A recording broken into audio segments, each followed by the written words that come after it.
حضرت عمر بن خطاب رضی اللہ عنہ بیان کرتے ہیں، ہم ایک روز رسول اللہ صلی اللہ علیہ وآلہ وسلم کی خدمت میں حاضر تھے کہ اس اثنا میں ایک آدمی ہمارے پاس آیا جس کے کپڑے بہت ہی سفید اور بال انتہائی سیاہ تھے۔ اس پر سفر کے آثار نظر آتے تھے، نہ ہم میں سے کوئی اسے جانتا تھا، حتیٰ کہ وہ دو زانو ہو کر نبی صلی اللہ علیہ وآلہ وسلم کے ساتھ بیٹھ گیا اور اس نے اپنے دونوں ہاتھ اپنی رانوں پر رکھ لیے اور کہا، محمد صلی اللہ علیہ وآلہ وسلم اسلام کے متعلق مجھے بتائیں۔ آپ صلی اللہ علیہ وآلہ وسلم نے فرمایا، اسلام یہ ہے کہ تم گواہی دو کہ اللہ کے سوا کوئی معبود برحق نہیں، اور یہ کہ محمد اللہ کے رسول ہیں۔ نماز قائم کرو، زکوٰۃ ادا کرو، رمضان کے روزے رکھو، اور اگر استطاعت ہو تو بیت اللہ کا حج کرو۔ اس نے کہا، آپ نے سچ فرمایا۔ ہمیں اس سے تعجب ہوا کہ وہ آپ سے پوچھتا ہے اور آپ کی تصدیق بھی کرتا ہے۔ اس نے کہا، ایمان کے بارے میں مجھے بتائیں۔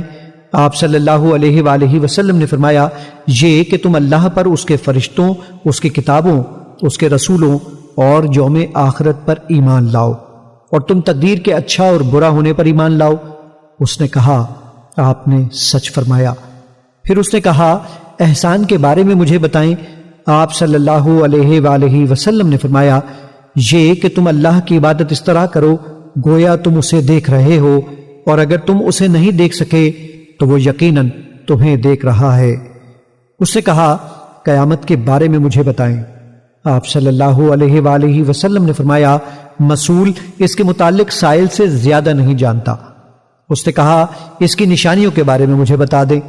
آپ صلی اللہ علیہ وآلہ وسلم نے فرمایا، یہ کہ لونڈی اپنی مالکہ کو جنم دے گی، اور یہ کہ تم ننگے پاؤں، ننگے بدن، تنگ دست بکریوں کے چرواہوں کو بلند و بالا عمارتوں کی تعمیر اور ان پر فخر کرتے ہوئے دیکھو گے۔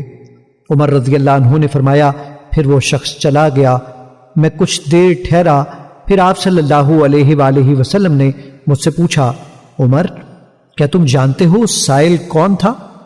میں نے عرض کیا، اللہ اور اس کے رسول بہتر جانتے ہیں۔